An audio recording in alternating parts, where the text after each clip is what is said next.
আমি মাহিরার মিম মাহিরাস মেকওভারের ওনার। তো আমাদের এটা আসলে খুবই লং জার্নি, এটা এখন থেকে না।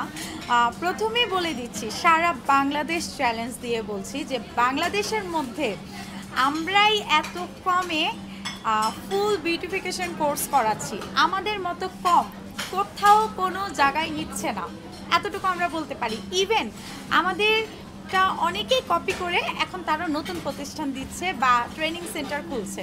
ভালো লাগছে, খারাপ লাগছে না বিষয়টা। আচ্ছা, এই জায়গাটা আসলে ধরে রাখা এতটাও সহজ না যতটা আমরা সহজ মনে করি। দেখেন, 10টা মানুষের চিন্তাভাবনা 10 রকম।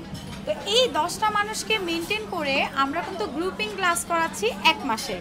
তো এই ক্লাসগুলো কিন্তু মানে এতটাও সহজ না। এক একজনের স্টুডেন্টের মেন্টালিটি এক এক রকম, কিন্তু এদেরকে সবাইকে একত্রিত করে তাদের মাঝে বন্ডিং রেডি করে খুব ভালোভাবে আমরা কোর্সগুলো করিয়ে থাকি হাতে ধরে, এবং তাদের মাঝেও একটা বন্ডিং ভালো হয়ে যায় যে এতগুলো মানুষ। ইভেন এমনও হয় আমার মেয়েগুলো কান্না করতে করতে যায় যে আপু ক্লাস এত জলদি শেষ হয়ে গেল।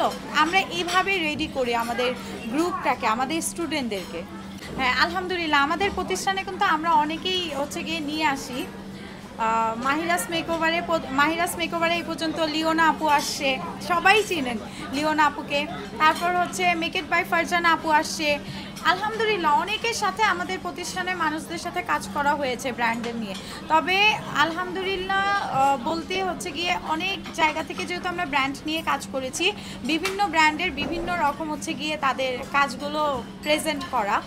তো তারপর আলহামদুলিল্লাহ। তবে আমি কি ভাইয়া, আমি ব্র্যান্ডের সাথে কাজ করলেও আমি না মনে করি কি আমি ব্র্যান্ডের পিছে দৌড়াবো না, আমার পিছে ব্র্যান্ড দৌড়াবে। এখন বলতে পারেন যে আপু এই কথা কেন বললেন, ব্র্যান্ড আপনার পিছে দৌড়াবে কেন? কারণ আমি নিজেকে ওইভাবেই তৈরি করছি যাতে ব্র্যান্ড আমার পিছে দৌড়ায়, আমি ব্র্যান্ডের পিছে দৌড়াবো না। আচ্ছা, আমার কাজের ক্ষেত্রে এটার জন্য আমাদের যে 1 মাসের কোর্সের ফিটা যে নিয়ে থাকি, এটা একদমই নামমাত্র মূল্য। এই জন্য আমার কিন্তু বিভিন্ন প্রতিষ্ঠানের সাথে অনেক কিছু মুখোমুখি হয়েছে। অনেকেই বলেছে এই তোমার জন্য আমার ব্যবসা নষ্ট হয়ে যাচ্ছে, কি শুরু করছো তুমি? তো আমি তাদের উদ্দেশ্যে বলবো যে দেখেন, সবার ব্যবসার পলিসি কিন্তু এক না। আমি চিন্তা করছি আমার মেয়েগুলি আগে বাড়ুক। যেটা আপনারা একটা স্টুডেন্ট থেকে নেন 1.5 লাখ 2 লাখ, আমি না হয় একটা গ্রুপিং করে নিলাম 1.5 লাখ 2 লাখ, সমস্যা কি? যেখানে আপনারা শিখান একজনকে, আমি শিখাবো 10 জনকে নিয়ে, তো এটা আরও ভালো না?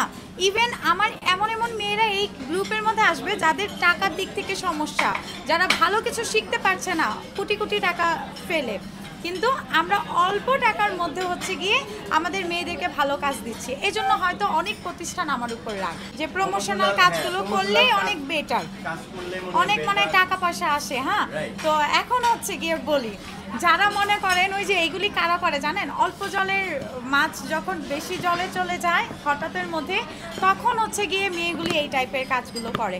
তখন মনে করে আল্লাহ প্রমোশন করছে, মেকআপ করেই চলে আসছে এবং গিয়ে টাকা পাচ্ছে, 1-2 ঘন্টা লাইভ করেই আমরা প্রমোশনেই চলে যাই।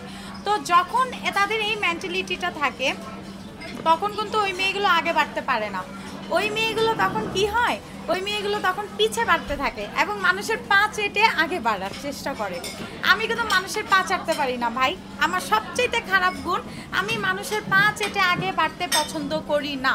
আচ্ছা, আমি তো ফার্স্টে যেহেতু আমি নিজে একজন উদ্যোক্তা, তা আমি বলবো আমার হাতের কাজ মেইন, ফার্স্ট প্রায়োরিটি আমার হাতের কাজ। এবং যারা প্রমোশন করে তাদেরকে আমি অসম্মান করব না, কিন্তু প্রমোশন করা একটা আর উদ্যোক্তা আরেকটা। উদ্যোক্তাদের পাওয়ারই থাকে অন্যরকম, তারা নিজের দক্ষতায় নিজেরা উদ্যোক্তা প্লাস তারা নিজেকে প্রেজেন্ট করছে। এখন কিন্তু আসলে দেখেন, যারা ব্যবসায়ী, যারা উদ্যোক্তা আছেন, প্রমোশনাল দিয়ে কাজ করাচ্ছে, কিন্তু যারা উদ্যোক্তা তারাও কিন্তু প্রমোশন করছে নিজের ব্র্যান্ডকে। তো এরকম আমার মতো অনেক মেয়েরা আছে যে নিজে উদ্যোক্তা এবং নিজের ব্র্যান্ডকে নিজেই প্রমোশন করছে উইদাউট এনি সেলিব্রিটি ছাড়া। এটা কেন দিয়েছি? কারণ আমার একদমই ইচ্ছা নাই কারো পা চেটে কাজ করা, একদমই ইচ্ছা নাই কেউ আমাকে সামান্য কিছু টাকা দিয়ে, আমাকে মনে হয় যে কি, আমি তখন যেটা ফিল করেছি যে কিছু সামান্য টাকা দিয়েছি, এই টাকাটার বিনিময়ে যেটা বলবো সেটাই করতে হবে। কেন রে ভাই, টাকা নিচ্ছে দেখে কি কিনে নিচ্ছে আমাকে? তো এই জন্য আমার প্রমোশনের দিকটা আমি সাইড করে আমি আমার নিজের কাজটাকেই দক্ষ মনে করছি, এবং আমি মনে করেছি আমার প্রতিষ্ঠানে যেটা বিহেভ আমরা মানুষের কাছ থেকে খারাপ পেয়েছি, আমার প্রতিষ্ঠান থেকে যেন আমার স্টুডেন্টরা বা আমার ক্লায়েন্টরা যেন খারাপ বিহেভ না পায়। আমি সেই দিকটা খেয়াল রেখেছি। এই ব্যাপারটা যদি আমি একটু বলি, মেয়েরা হচ্ছে গিয়ে অনেক কাজ করতে পারে, এখন কিন্তু মেয়েরা আসলে কেউ বসে নেই।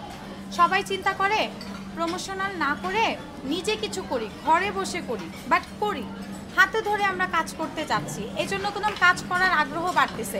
আর এখন দেখেন আমাদের কোনো এখন উদ্যোক্তারা এত মানুষ বাড়ছে, শুধু খালি মেকআপ সেক্টরে না, প্রতিটা সেক্টরে মেয়েরা মানে খুব প্রফুল্লভাবে কাজ করার চেষ্টা করছে।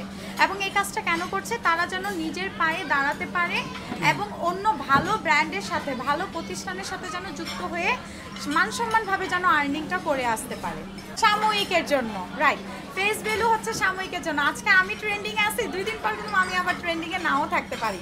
আজকে আপনারা এখন কিন্তু আচ্ছা একটু বলি, ভাইরাল হওয়া এবং হচ্ছে জনপ্রিয়তা, দুইটার মধ্যে কিন্তু অনেক পার্থক্য, এটা আপনারা মানেন? কিন্তু এখন কিন্তু ভাইরাল হওয়া পান্তাভাত হয়ে গেছে। অনেকেই মনে করে আল্লাহ এইটা নিয়ে আমি হচ্ছে যুক্ত হয়েছি, ভাইরাল হয়ে যাব, ভাইরাল হয়েছি মানে আমি একদম সেলিব্রিটি। তো আমি তাদের উদ্দেশ্যে কিছু বলবো, ভাই আপনাদের সেলিব্রিটি মনে করার কিচ্ছু নাই। আপনারা ভাইরাল হয়েছেন রং ওয়েতে, কন্ট্রোভার্সিতে ভাইরাল হয়েছেন, নিজের দক্ষতায় ভাইরাল হন নাই। নিজের মানে একটা ভালো দিক দেখায়া যে বলতে পারবেন যে আমি ভালো দিক দেখায়া আমি ভাইরাল হয়েছি, আমার জনপ্রিয়তা আছে, একদমই কিন্তু এটা না।